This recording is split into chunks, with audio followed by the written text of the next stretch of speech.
Now, we're all on social media perhaps, but when you get a rape threat, and not for yourself perhaps, but what's worse, for your daughter, then perhaps you're at a loss of words. And all those who do not support the victim in this case, well, they perhaps need to. And what you're seeing right now is Priyanka Chaturvedi's Twitter handle. She is a Congress spokesperson, as she says, convener of the AICC Communication, national spokesperson and columnist. I am on her Twitter handle, and I just want to show you a particular tweet that came her way, this particular one. That is a clear rape threat. And this is the rape threat from a man by the name of A. Girish, from @Girish K1605. It also says Jai Shri Ram there. And this particular tweet has led to Priyanka Chaturvedi filing or deciding to file an FIR with the Mumbai police. And she has got a lot of, well, support from some in the community, some in the political community, and of course others who are on the social media, but perhaps not all. And that is a question that we will be posing to other parties, opposition parties, and just, you know, celebrities who perhaps should respond and show their support in this at this time, because this is a disgusting tweet, to say the least. Priyanka joining us on the phone line for more on this. Priyanka, can you just take us through what had happened? What has really happened is that there was a fake quote attributed to me on Facebook, which I was unaware of, with regards to the Mansoor gang rape that has happened, which goes on to show that I'm supporting the accused.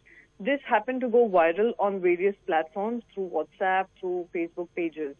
So this particular person who wrote to me with a threat to rape my daughter, who happens to be just a 10-year-old child, who has nothing to do with political ideology, has nothing to do with political understanding of this country right now. And based on that particular fake quote, he threatened to rape my daughter. And I was absolutely disgusted. I was absolutely shocked that someone could drag in my own children into a political difference that we might have on a particular incident. But it has happened, and this is where the discourse has reached, where people are actually questioning me rather than the person who has written this particular quote. And what I strongly believe, and what I'm grateful for, though, is that many people have come forward to show their support in my party. Even from people who are from different political parties have come out in support. Unfortunately, the party which is in power refuses to acknowledge, refuses to come forward in support, refuses to hold itself accountable, refuses to even acknowledge that this kind of threats are almost a regular phenomena for women who have a differing point of view from theirs. We've seen that how they behave with Sushma Swaraj trolling, where their own minister was trolled, and people who are following these trolls, there are about 41 ministers who follow these trolls, have not even had the gumption, the guts to come out and speak in support of Mrs. Sushma Swaraj.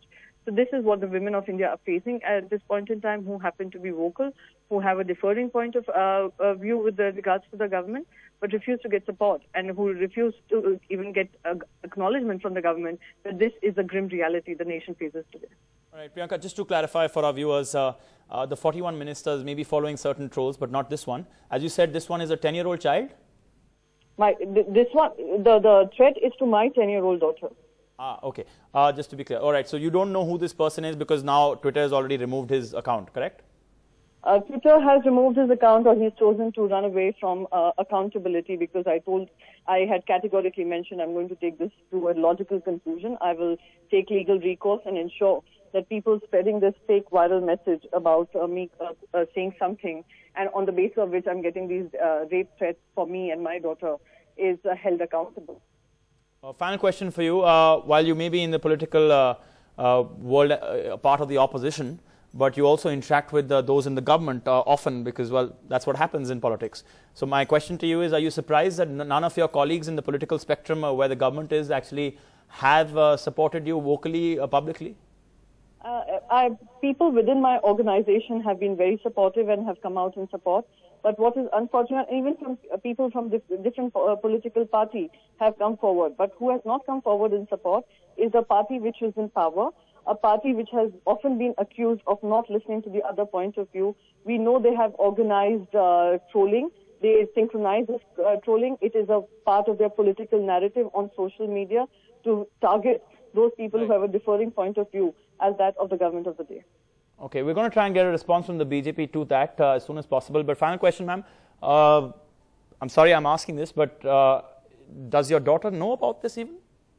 Absolutely not. I have tried to keep her away from any political activity that I'm a part of, the political ideology that I believe in, because I would want my child to have a mind of her own and believe that by the strength of her own abilities and capabilities, she can choose what she wants in life. Unfortunately, I haven't been able to tell her that she also has been at the receiving end of the kind of threats that her mother receives almost on a daily basis.